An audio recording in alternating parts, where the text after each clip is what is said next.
Bienvenidos a este nuevo episodio de Mentes en Perspectiva. Otra vez muy felices de estar aquí dando continuidad a esta super temporada que no hemos ido bien profundo en la parte clínica, realmente, parte científica, clínica. Pero estamos muy conformes con con cómo vamos hasta ahora, definitivamente. Yo creo que los oyentes merecen saber la realidad de este episodio. Que casi nos matan. Bueno, no pudiéramos... Claro que no, porque la gente va a pensar que nosotros vivimos matándonos. No, tuvimos una discusión. Una discusión... La misma que... enriquecedora. La misma del estrés y la ansiedad. Como siempre, Camila gana. Yo no gané, ¿eh? La verdad que quedamos en un punto en donde no pudimos ponernos de acuerdo. No sobre qué es que... negociación. Sobre qué es que yo tengo una perspectiva y ella tiene otra y lo tumbamos. Y decidimos que definitivamente vamos a hablar de un tema muy parecido y definitivamente también estamos de acuerdo, las dos estamos de acuerdo. ¿Te imaginas que nos fuéramos en una aquí, en debate? Deberíamos... Tú eres anti eso, yo soy polémica. No, yo no. Tú sabes, Camila, que la mayoría de los pacientes que se sientan en consulta, y tú lo podrás ver en la parte de evaluación, probablemente tengan un deseo profundo de paz, de plenitud, de bienestar. Pero hay algo que es como si fuese un autosabotaje, que lo devuelve. Y como estoy tratando de alcanzarlo, pero no lo consigo. Y yo siempre he definido plenitud, mis pacientes lo saben, como aunque haya terremotos en el exterior, dentro de mí yo sienta que hay un hogar. Entonces puedo estar pasando por momentos difíciles, puedo llorar, pero hay algo dentro de mí que se pertenece, o sea, que yo me pertenezco y he construido un hogar dentro. Ahora, muchas veces ese hogar, esa plenitud se ve amenazada por nuestro pensamiento. Exacto. El episodio anterior, que me encantó, también debatimos un poquito antes de prepararlo, hablábamos del concepto de ansiedad y cómo se ve la ansiedad. Y tuvimos que hacer ese análisis de que mucha gente la define mal y que quizás, igual, tú y yo teníamos conceptos diferentes. Entonces, sale, y yo te hice un reto en ese episodio, de hablar de los pensamientos, de la parte... De la base ansiosa. De la base ansiosa. ¿Qué viene primero? Si los pensamientos intrusivos de la distorsión cognitiva o la conducta o la emoción. O sea, fíjate que tenemos muchas preguntas.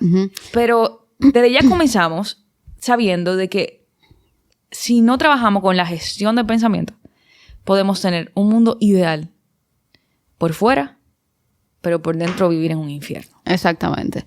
Y como tú dices, la base de la ansiedad es el pensamiento. Aunque luego el pensamiento nutre la emoción y potencia la ansiedad. Eso es lo que yo pienso a nivel de la dinámica del huevo y la gallina. Ni me diga lo que tú piensas porque tal vez ni tengo en el punto. Pero eso es lo que yo pienso. Pero yo sí pienso que el pensamiento, o sea, a ver, tú sabes, como orientada a lo cognitivo al fin, yo estoy muy convencida de que los pensamientos generan la ansiedad. Esa es la base de la emoción.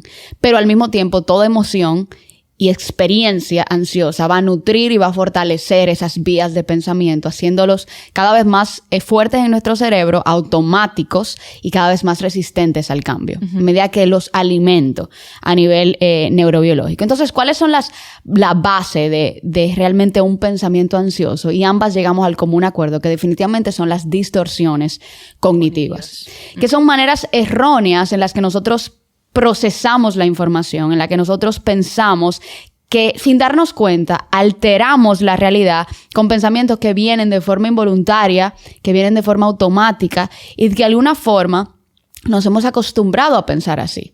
O sea, nuestro cerebro no hace un esfuerzo consciente por pensar así, sino que es algo que constantemente viene, invade la mente y nos impide procesar información de manera lógica, racional, porque es una acción instintiva. Y como que hay que detenerse cuando hablamos de distorsión cognitiva a decir, ok, y a cuestionar ese pensamiento. Exacto. ¿Por qué eso es así? ¿Por qué eso no es así? ¿De verdad debería estar pensando de esta forma? No es una forma correcta de pensar.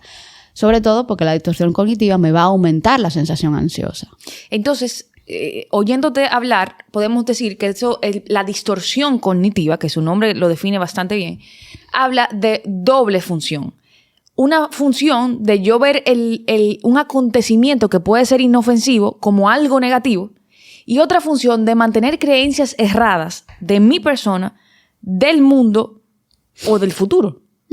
Entonces, ¿cuáles son las características de los pensamientos, de las distorsiones cognitivas? Tenemos que hablar de que pueden ser espontáneos. O sea, yo estoy hablando contigo o estoy manejando, que pasa muy frecuente, y viene un pensamiento irracional que, por ejemplo, el puente se va a caer.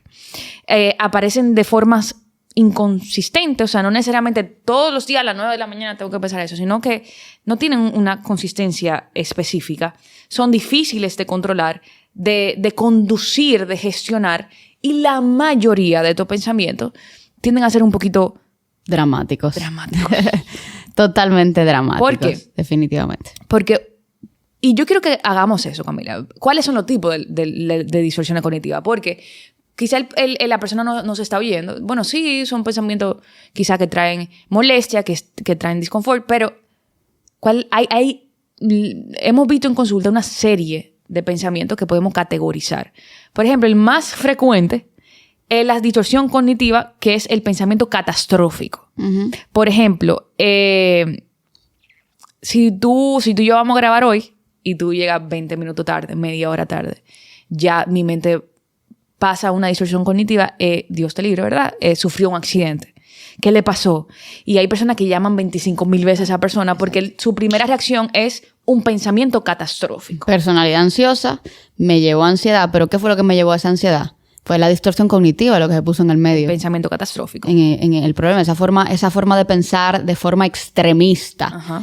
Y entonces, volviendo a esa definición, es ese procesamiento, esa forma de interpretar la realidad que es una distorsión, que no es correcto, que en ocasiones puede ser racional, pero en muchas ocasiones también es irracional y dramática.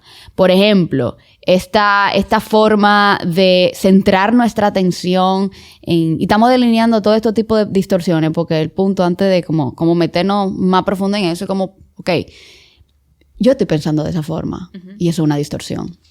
Y eso está incrementando mi ansiedad. Que podamos identificar, ok, mi forma de pensar de esta manera definitivamente me hace vulnerable a. Y realmente darnos cuenta que son distorsiones, que no corresponden necesariamente a la realidad, como la visión catastrófica que tú habías dicho. O sea, pudo pasar que yo simplemente me encontré una mail y se me descargó el celular. Exactamente. Entonces no me vuelvo loca si yo soy capaz de decir, ok, puede haber muchas razones por la cual y detenerme.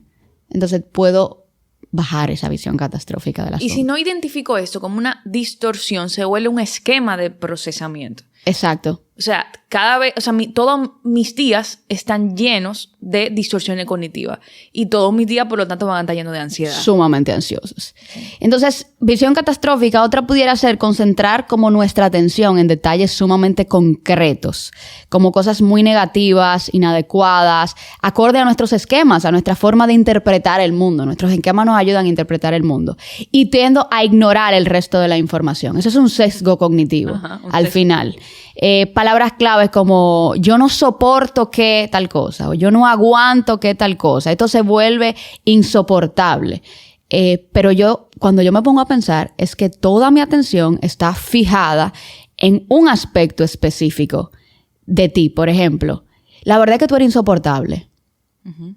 Pero en realidad no es así. Hay muchos aspectos de ti que no son insoportables, pero hay un detalle de ti que te hace insoportable para mí.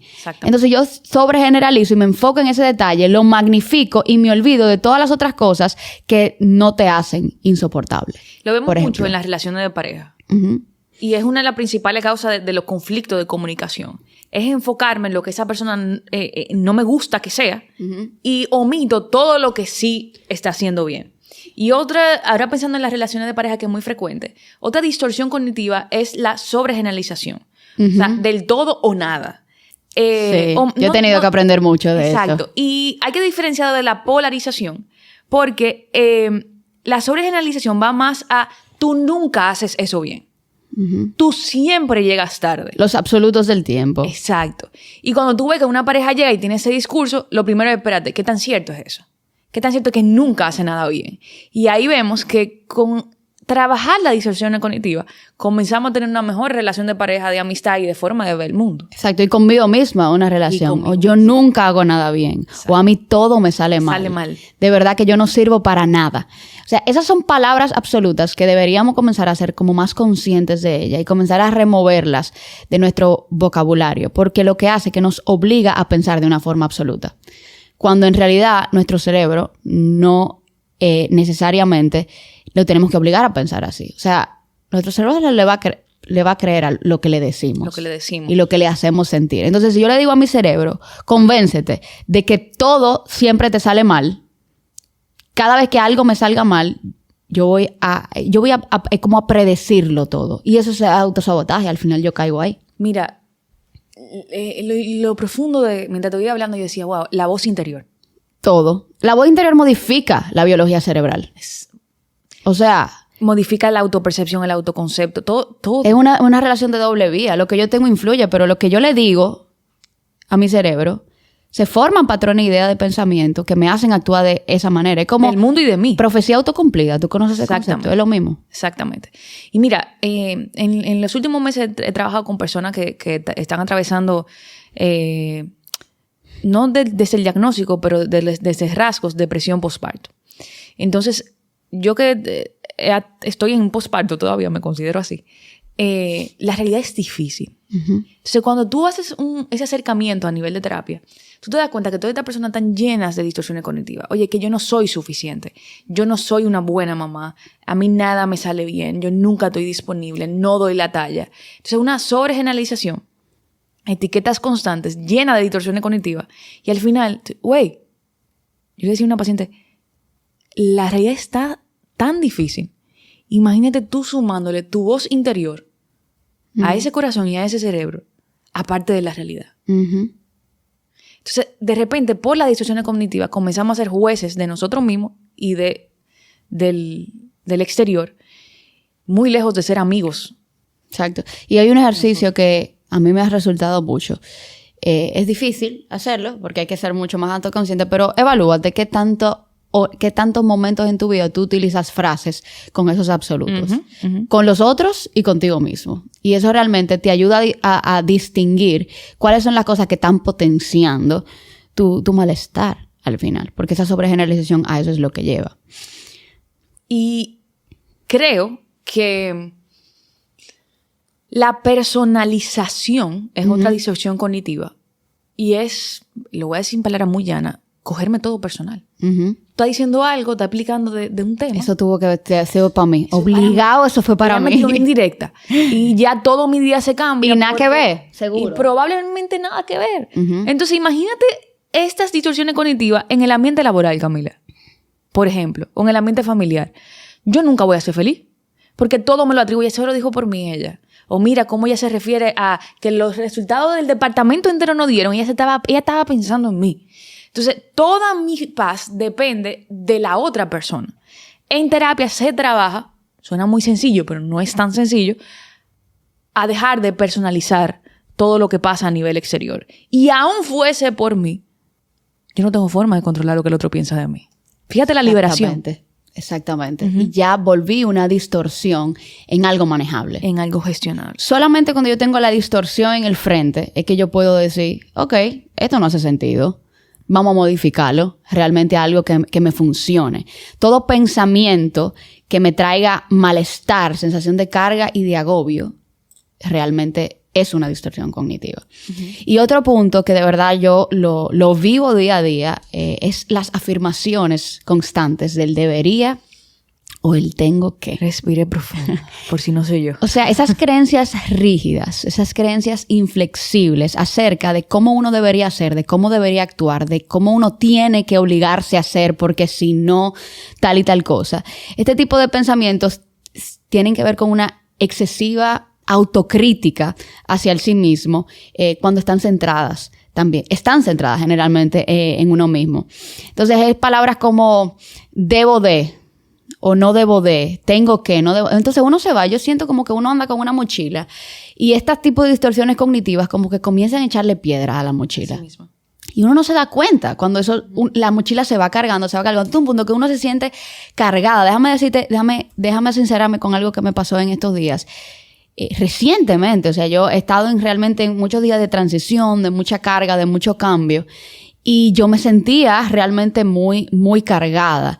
Pero yo realmente no soy una persona que soy tan ansiosa. Aunque yo tengo una base ansiosa, yo no soy tan ansiosa. Pero yo sentía como que yo estaba tan nublada como de la forma de pensar. Y cuando yo me puse a orar, a meditar, yo como a entender qué es lo que me pasa, yo descubrí que esto era lo que me pasaba. Que la carga realmente que yo tenía a nivel de fatiga física y emocional era por una sensación de deuda constante, de yo debo de hacer algo, de yo tengo que responder de cierta forma, o si no el otro, o si no esto es lo que va a pasar. Y eso realmente, cuando yo me di cuenta, volteé la cabeza, me di cuenta que mi mochila estaba llena de piedras, pero fueron metiéndose ahí poco a poco, a través de distorsiones cognitivas, porque a veces son automáticas estas distorsiones. Entonces cuando yo me senté, yo dije, espérate, que yo no le debo nada a nadie. Yo me sentí descargada. Realmente. Entonces esto nos asfixia, esta sensación, y es totalmente automática. Y es muy frecuente en personas que people please, estas personas que tienen, ¿cómo se dice? People pleasing, totalmente. El people pleasing, ¿cómo pudiésemos decir eso? Las personas que quieren complacer a todo el mundo. No saben poner límite, aprobación. Exactamente, tienen profundo miedo al fracaso. Viven rodeada todo el tiempo, yo tengo que llegar, y eso se vuelve una cárcel de tu propia vida. Y lo veo mucho en consulta. Y también he tenido que trabajar con eso, los pensamientos polarizados o dicotómicos.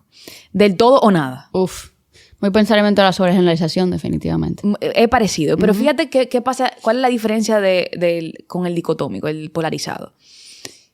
Y se ve mucho en lo conductual también. Si tengo que poner límites, porque lo aprendí en consulta. Me voy al extremo. O sea, ya no hablo con mi familia. Espérate. O sea, ¿de dónde viene ese pensamiento? El extremo. En este proceso tengo que coger una licencia de maternidad. No puedo trabajar nada o voy a trabajar todo. No soy flexible. Entonces, eso te hace también ser preso de circunstancias. Espérate. Como yo le digo a los pacientes, dentro del blanco y del negro hay muchas tonalidades de grises.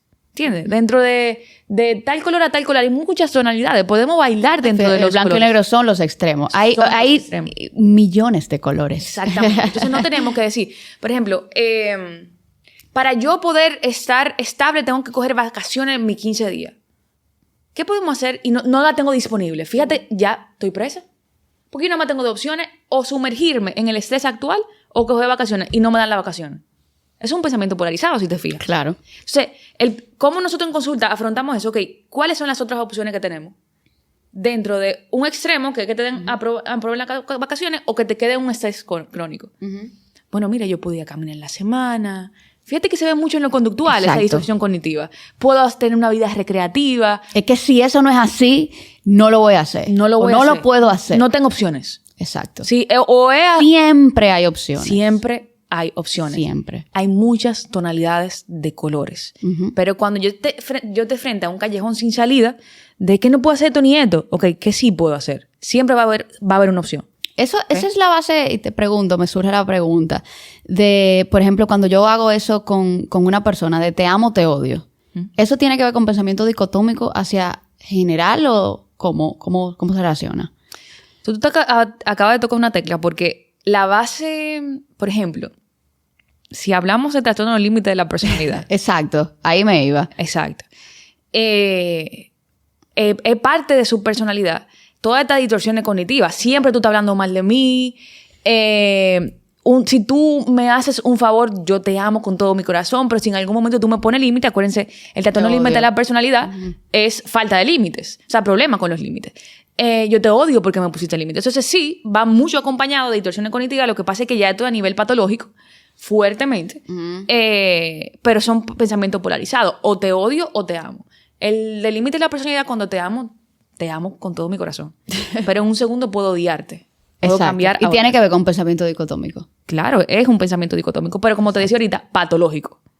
Exacto. Hay otra distorsión cognitiva también que resuena bastante, que es el tema de razonar la emoción, el razonamiento emocional. Bastante común. Es como que asumir que los sentimientos negativos son el resultado de cosas negativas. Por ejemplo, si me siento mal, significa que lo que yo estoy viviendo es malo. Por ejemplo, si me siento así, es cierto que. Es como yo lo comparo como mucho con la víctima. Tiene mucho que ver con eso.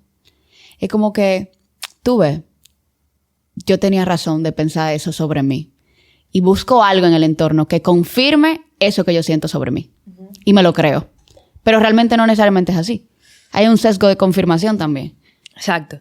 También pasa mucho en la victimización y en la persona que tienden a la intelectualidad. Yo tengo que razonar lo que me está pasando para poder procesarlo. Y ese razonamiento no necesariamente es lógico, ¿ok? Sino que para poder aceptar que estoy sintiendo esto, entonces este trabajo es un disparate, por eso yo me siento mal. No es que siempre la culpa la tiene la otra persona, pero es un tema de autoestima y es un tema de identidad. No, de no asumir que esto yo lo estoy sintiendo porque es una emoción y porque nadie tiene la culpa. Exacto. Exactamente. Algo muy común también es que va un poquito de la mano con el pensamiento catastrófico, es maximizar o minimizar lo que estoy pasando. Y me acuerdo un casito estábamos hablando de ciertos traumas de la infancia, te estoy poniendo un ejemplo. Y cuando esa persona se acordaba, metía otro pensamiento y decía, sí, pero nadie tuvo la culpa. Nadie tuvo la culpa. Y decía, espérate, que no se trata tampoco de pensarlo desde ahí. Acuérdate, es una distorsión, aunque la gente no crea. Para poder lidiar con su realidad, minimizaba lo que había vivido. Sí, pero es que yo no, o sea, eso no significó nada. Espérate. Eso es defensa. Como que no significó nada. Entonces, definitivamente, desde ahí no está la sanidad en minimizar, pero tampoco maximizar las cosas que no están pasando, sino en su justa medida poder aterrizarla a la mente y a la emoción y desde ahí poder trabajar con eso. Exactamente. Otra distorsión cognitiva puede ser el tema de etiquetarnos. Nos encanta etiquetarnos. Nos encanta. Etiquetas peyorativas para describirse a uno mismo. Por ejemplo, yo soy él es son unos. Por ejemplo, soy porque cometí un error. Yo soy un fracaso. No, yo cometí un error. No podemos nombrar como pegarnos las cosas que nos pasan y decir que eso forma parte de nuestra identidad. No, yo no pude hacer algo. Eso no significa que yo soy un fracaso. Significa que yo no lo pude hacer. Eso es lo único que significa. Significa que hay estrategias que no me funcionaron. Significa que hay errores de los que voy a aprender. Significa que no debería hacer eso de esa misma forma la próxima vez. Entonces, cuando nosotros nos desmontamos y en vez de decir, la verdad que yo soy un bruto, yo soy un anormal, yo soy un inútil, y hay de todo, o la verdad que tú eres un envidioso, o a los hijos, tú eres un malcriado. No, tú cometiste una malcriadeza, que es diferente a yo soy un malcriado. Cuando nosotros llevamos eso todo lo que nos pasa, diciendo. Todo lo que nos pasa al plano de la identidad, tenemos un problema y una distorsión cognitiva importante. Ojo, padres. Yo te puedo corregir por tus acciones, pero no te tengo que poner una etiqueta para corregir. Es que tú eres eso por esa acción. Por esa acción. Discriminar eso es sumamente importante y estamos creando hijos que van a tener distorsiones cognitivas Iba a decir futuro. Eso mismo. Lo que nosotros decimos y ponemos etiquetas como padres a nuestros hijos se transforma en su voz interior. Y esa voz interior va a la adultez como distorsiones cognitivas que nos hacen presos de nuestra propia realidad. Entonces, si estamos hablando de la adultez, y fíjate que hasta ahora yo solamente me he enfocado, o sea, en mi mente me estaba enfocando como en el adulto, pero ahora que tú lo dices, wow, es que todo esto se forma por una historia que me dijeron desde pequeño. Entonces, la voz de mamá y de papá es esto. Lo único que en un proceso terapéutico tú la afrontas y probablemente quien te decía que tú no sirves para nada es algo en tu infancia. Pero no me voy a meter ahí porque yo comienzo a fundir. Y Camila ya comienza a mirar. Psicodinámica al fin. ¿Qué está pasando? Tú sabes que hay algo muy delicado. Y nosotras que somos creyentes, tenemos que tenerlo presente con delicadeza. Y es la falacia de recompensa divina. Por ejemplo, esto también es una distorsión cognitiva frecuente. Hay una línea muy fina entre la falacia de recompensa divina y la fe. Ok. Te voy a poner dos casitos que quizás lo podemos ver en consulta. Dios proveerá. Tú y yo sabemos que amén, ¿verdad? Que así sea, que Dios provee. Pero no trabajo, no busco trabajo. Y tarjetazo. Doy tarjetazo. o no gasto, pero simplemente no busco trabajo ni hago un proceso de insertarme en el mercado laboral porque Dios proveerá. Está buena esa. Entonces, esta persona viene y tú que trabajas vocación, trabajas todo este tema, proyecto de vida, viene sin ningún tipo de proyecto de vida por la falacia de esta recompensa divina de que el Señor me va a proveer y el Señor sabrá. O de cosas buenas vienen para mí. Exacto, pero no estoy haciendo nada. Este tema de la manifestación y de todo ese tipo de cosas, eso tiene que ver con eso. No toques esa tecla. Yo manifiesto todos los días. Claro. ¿Y eso qué significa? Y tu vida tiene una incoherencia. Es incoherencia porque tú puedes manifestar. Yo voy a decir, sí, me va a ir bien en la vida, sí, pero estoy fajado. Ok, manifiesta así, de esa forma. Claro, y al final tú no estás manifestando, tú lo que estás construyendo eso que tú quieres, pero no nos podemos meter ahí porque eso es otro tema. Y yo, en verdad, ese tema como que me desespera. Entonces, fíjate, yo por eso lo metí, porque dije, déjame tocarle, ¡pam! ¿Tú sabes qué pasa mucho? Que ya esto ha sido un poquito delicado. Yo como psicóloga de salud lo he visto. Cuando tú estás acompañando a una persona en un diagnóstico de cáncer o lo que sea, y te dicen, no voy a coger ningún tratamiento porque Dios me va a sanar. Uy, ahí hay que uno como creyente también se apriete. Tú dices, yo sé que el Señor la puede sanar, pero hay herramientas que el Señor también ha permitido. El mismo Dios ha permitido. En la ciencia para que tú tengas un camino de sanidad. Exacto. Entonces, estas distorsiones cognitivas, acuérdense que hemos hablado que las distorsiones cognitivas tienen dos funciones. De yo procesar algo que no necesariamente está mal como algo negativo. Y segundo, tener una creencia incorrecta de mí, del exterior y del futuro. Estaba más relacionada al futuro. Y por lo tanto se mantiene un esquema de creencias de distorsiones cognitivas. El día de mañana será mejor. Ok, pero ¿qué tú vas a hacer para que ese día de mañana sea mejor?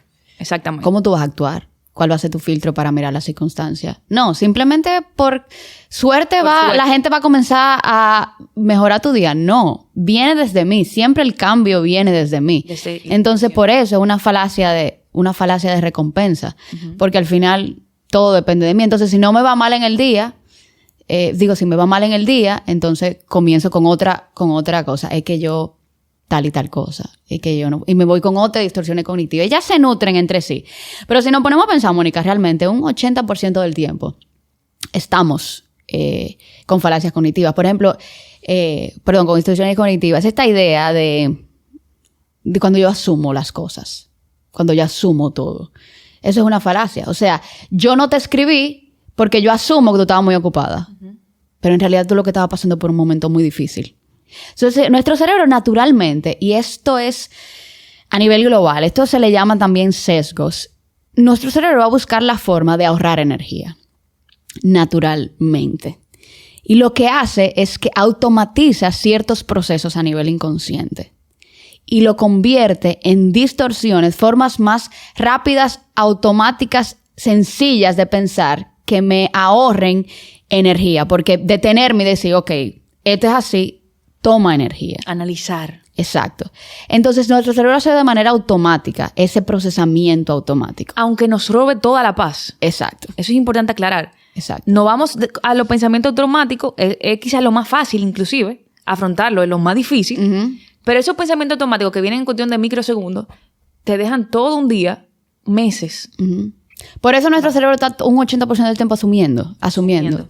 Piensa realmente en el día a día tuyo. Piensa qué cantidad de tiempo tú estás asumiendo. Todo el tiempo yo estoy asumiendo. Y es normal, no es malo. Eso es un mecanismo cerebral sano. Pero cuando yo transformo todas mis acciones y soy incapaz de detenerme y realmente llevar las cosas también a un pensamiento cognitivo, no siempre, porque no somos seres totalmente racionales, también somos seres emocionales y eso es importante.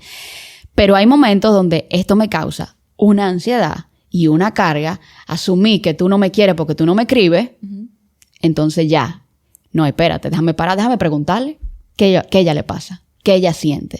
Entonces, esa parte de asumir puede ser uno. Yo quiero que, Mónica, vayamos ya cerrando este episodio aunque hemos hablado mucho de técnicas, realmente, ¿qué cosas adicionales pudiéramos hacer para manejar las distorsiones cognitivas que son una realidad, son automáticas, son instintivas y nunca nadie no tiene distorsiones cognitivas? Todos tenemos y hemos mencionado muchas de ellas ya, pero ¿qué hago con eso? ¿Cómo lo Y esto es técnica de gestión de ansiedad, al final. De gestión de lo que precede la ansiedad, pero también para controlar mi misma manifestación de ansiedad. Tú sabes que lo viví en carne propia en el proceso de embarazo. Y tuve que poner en práctica toda esta caja de herramientas. Porque hay miedo. Todas las distorsiones cognitivas que nosotros dijimos en un proceso de embarazo, casi siempre uno la tiene, porque hay mucho miedo. Ahora, el primer paso es ser capaces de detectarlas. Porque así como son tan frecuentes, así las normalizamos. Y se vuelven como filtros y esquemas de pensamiento de cómo nosotros percibimos el mundo. Pero que sean que sean frecuentes no quieren decir que sean sanas. Entonces, el primer pasito, ustedes pueden escucharnos, pueden leer literatura de eso. ¿Cuáles son las distorsiones cognitivas que yo usualmente tengo y que ya son parte de mi esquema? Yo aquí me puedo identificar un par que no había pensado. Muchísima también. Entonces, fomentar la identificación y la gestión emocional que acompaña a eso. Entonces, cuando la identifico, sé lo que me provoca, lo que la antecede y lo que viene como consecuencia. Y es tú decías ahorita, analizar no es fácil. Esto se llama reestructuración cognitiva. O sea, nosotros tenemos toda la energía cognitiva, metabolismo, todo se va ahí. Todo. O sea, si viene de forma automática y tengo la tendencia yo tengo que constantemente, por lo menos cada hora de mi vida, sentarme a decir, espérate, porque yo estoy pensando esto. Y generalmente la emoción, el cómo tú te sientes, es tu alerta. Me siento cargada. Espérate. Y eso fue lo que yo hice. Yo eché para atrás. ¿Por qué me siento cargada? Y decir, ¿qué es lo que yo estoy? ¿Por qué esto me está abrumando? Me siento triste. ¿Por qué me siento triste? O sea, muchas veces las alertas son cómo nos sentimos y no sabemos por qué. Me siento de esta forma y no sé por qué. O esto escaló rápido. Tú acabas de dar algo importante. A mí me pasa algo, y yo lo he mencionado anteriormente, que cuando yo termino el día, hay días que termino con angustia. Yo tengo que ver qué fue lo que pasó. ¿Cuál fue el detonante? El detonante. Probablemente me lleve a ¿cómo se dice? Una conducta, un escenario. Y ese escenario, cuando yo sigo analizando, me llevó a una distorsión cognitiva. Entonces, lo que estamos planteando no es algo tan fácil de identificar el pensamiento. Eso va a llegar. Se vuelve cada vez más fácil. Que tú dices, pero ven acá, ¿por qué yo tengo que sentir culpa por ponerte límites? Yo no soy indispensable para eso.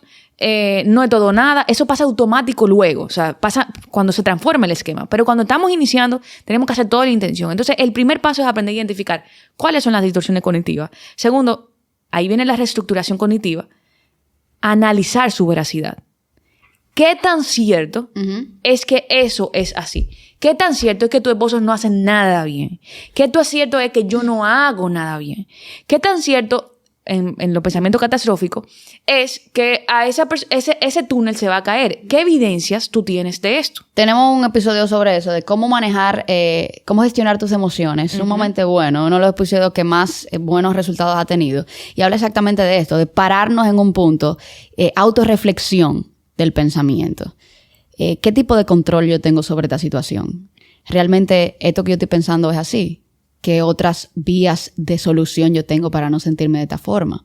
¿Realmente yo siento que yo debería estar sintiéndome? ¿Qué en el entorno me confirma realmente lo que yo estoy sintiendo? ¿Cuáles son las evidencias? Exacto. Y todos los pensamientos de distorsión cognitiva se modifican con esto de la reestructuración cognitiva. Y para eso hay que hacerse preguntas. El error más grande que nosotros caemos es tratar de evitar el pensamiento. De reprimirlo. Eso no es nada. Eso no es nada. O simplemente... Es un show tuyo. Me voy a distraer. Esto no está pasando. Yo no voy a pensar en esto. No se trata de eso. A pesar de que uno cree que por ahí está la sanidad, en evitar el pensamiento. Irónicamente, la sanidad no está en evitar el pensamiento. Es afrontar, darle la frente. ¿Qué es lo que yo estoy pensando? Estoy pensando que me voy a quedar sola porque acabo de terminar una relación. Y como tengo tantos años, ya yo no voy a conocer a más nadie. Fíjate, todo esto generalizado, polarizado. Hay varias distorsiones catastrófico, exacto. Entonces, no es, voy a dejar de pensar en eso, No. Lo pienso, lo identifico. Ojo con esto. No miro hacia el otro lado. Le doy la frente y luego le hago preguntas. Pero ¿qué tan cierto es eso? Porque tus emociones comenzaron a comunicarte. Ya tú estabas ansiosa porque tú te ibas a quedar sola el resto de tu vida. Exactamente. Entonces, yo quiero terminar con una tareita que normalmente nosotros podemos en consulta, que es como si fuese un cuadro. Nosotros analizamos situación, qué es lo que te está detonando a ti, como tú decías, qué estoy sintiendo, situación, pensamiento que está generando, la emoción que yo estoy sintiendo, la conducta ¿Cómo y actúo? pensamiento alternativo. O sea, ese pensamiento que va a sustituir. contrarrestar, a sustituir lo que me está dando ansiedad. Por ejemplo, ¿cuál es la situación? Yo quería salir, todo el mundo estaba ocupado y yo no tengo ningún plan. Estoy sola en mi casa. Esa es la situación. ¿Qué yo me puedo sentir? Me puedo... realmente podemos identificar la emoción o el pensamiento, no importa, o sea, cuál viene primero. Pero pensamiento, nadie quiere salir conmigo. Yo no tengo vida. Me voy a quedar aquí sentado para siempre. Yo estoy desperdiciando mi vida en esta realidad. Oye, me estoy sola. Me siento, exacto, estoy sola. Exactamente. Sería como la emoción, evidentemente, tristeza. Angustia, desconcierto, ira, desconcierto, hasta traición, porque los amigos sí tienen vida y yo no. Resentimiento. Y eso se puede transformar en amargura, hasta en una posible depresión. Conducta, me tranqué en mi habitación, me puse Netflix, me pedí un tarro de helado, me pedí unos tostitos. Creé el setting perfecto para confirmar lo que yo siento. Para confirmar. Y entonces me quedo rumiando en las distorsiones cognitivas. Ay, y comienzo a conectar. Yo me acuerdo que este me dijo esto. Mira, este ya tiene este estilo de vida. Ya que él no está en mí. No está en mí. Es que, y si me pongo a ver stories en Instagram de que la gente sí pudo salir, yo no. Fracaso. Entonces, ¿cuál sería el pensamiento alternativo? Ese es el proceso que hacemos en consulta. Estoy solo, es verdad, esta noche. Rompemos ahí la generalización. Pero todo el mundo, en algún momento... Llega a ese punto. O sea, que es natural. Yo puedo tener un día... cosas sin hacer. ¿Okay? ¿Y qué puedo hacer yo frente a esta oportunidad que me da la vida de estar conmigo? Porque no está mal estar conmigo. Entonces, todo lo que para mí es gris lo convierto en colores. Digo, oye, déjame leer un libro, déjame ver esta serie que quería... Aprovechar el tiempo que yo siempre digo que no tengo. Que siempre digo que no tengo. Y entender que fue una situación contextual. En un 90% de los casos. O sea, fue que a todo el mundo le coincidió que tenía algo, pero tú saliste el fin de semana pasado. O has salido. ¿Entiendes? Entonces, al final, o el mismo hecho de que, por ejemplo, esta gente no me busca. No me escribe. Un pensamiento alternativo. En vez de yo pensar que yo lo que soy una carga para esta gente y que esta gente no tiene tiempo para mí, que esta gente tiene otro estilo de vida, escríbele. Exacto. Y dile, ¿en qué tú estás hoy? Pero para llegar a ese pensamiento alternativo, hay que hacer una serie de análisis. ¿Qué evidencia tú tienes de que tú estás sola todo el tiempo? ¿Cuáles son las probabilidades? Que tú no tienes amigos, de que la gente tú no le interesa a nadie. Siempre te va a quedar sola. ¿Cuáles son esas probabilidades? ¿Cuál es la evidencia de que a ti nadie nunca le interesa cómo tú estás? Entonces, luego, tú eres capaz de crear un pensamiento alternativo. Exactamente. Fíjate. El proceso. Porque tú analizaste la veracidad. Esto es un trabajo, señores. Esto no pasa de la noche a la mañana. Acuérdense que hablábamos de esquemas de procesamiento, de pensamiento. Estamos hablando de electricidad cerebral. O sea, importante. Una línea de pensamiento, un esquema de pensamiento no se borra en el cerebro, sino que se deja de alimentar. Importante. Y se crean otros patrones de pensamiento los cuales yo alimento. Entonces, esa tendencia siempre va a estar ahí. Pero cada vez más, mientras adquiero esta destreza de gestión de pensamiento, yo puedo ir alimentando otras vías neurológicas para accionar. Por lo tanto, debilitando las otras porque las estoy sustituyendo a nivel biológico. Y al final es como entrenar un músculo. Que tú vayas al gimnasio un día no significa que ese músculo ya está desarrollado. O sea, exacto. Esto es un tema de ejercicio, es un tema de intención. Por eso yo decía, no sé si fue en este episodio o en el otro, que yo decía, si vamos a terapia tenemos que tener la seguridad o la intención, mejor dicho, de que vamos a poner de nuestra parte. Claro. Porque esto es un trabajo en el contexto de tu vida, ni siquiera del proceso terapéutico, de tu vida. Y eso se trae el proceso terapéutico. Exacto. Entonces, nada, creo que ha sido un muy buen episodio. Sí, exactamente. La verdad es que me gustó al final, me gustó bastante. Como que me identifiqué muchísimo. ¿No te pasa como que tú te das cuenta de muchas cosas de ti aquí, como hablando? Y eso, que uno trabaja con eso. Pero cuando tú y yo hablamos... Muchísimo, me pasa mucho, de verdad. Como que a veces, si a nosotros nos ayuda, me imagino que tenemos dominio del tema, pero uno descubre cosas hablándolo. Me imagino que realmente puede ser de mucha ayuda. Y todos pasamos por esto. Y yo creo que nos deja tareas a todos. Al final, lo que hablamos de técnica, hablamos de tareas constantes. Y si tú entiendes que te sobrepasa la gestión, la identificación, el análisis de la veracidad y de la creación del pensamiento alternativo, y te está gobernando, es importante buscar ayuda. Y está bien eso. O sea, está súper bien. Imagínate qué libre uno eso fuera. Es lo ideal. Si uno puede afrontar las distorsiones cognitivas. ¿Qué nosotros queremos regalarte hoy? Darte cuenta que pensar así no debe ser sano. A pesar de que lo que tú hablabas, la que todos lo vivimos también. Exacto, es diaria. El asunto no es que no llegue. Siempre digo eso, no es que no llegue, no tenemos esa fórmula. Ojalá, yo la quisiera. Es qué hacemos cuando llegue. Exacto. Entonces, si para eso tenemos que buscar ayuda, bueno, perfecto. Camila, feliz de hablar contigo y de cada vez que nos sentamos aquí a crecer ambas. Igual. Así que nos vemos en un próximo bye, bye. episodio.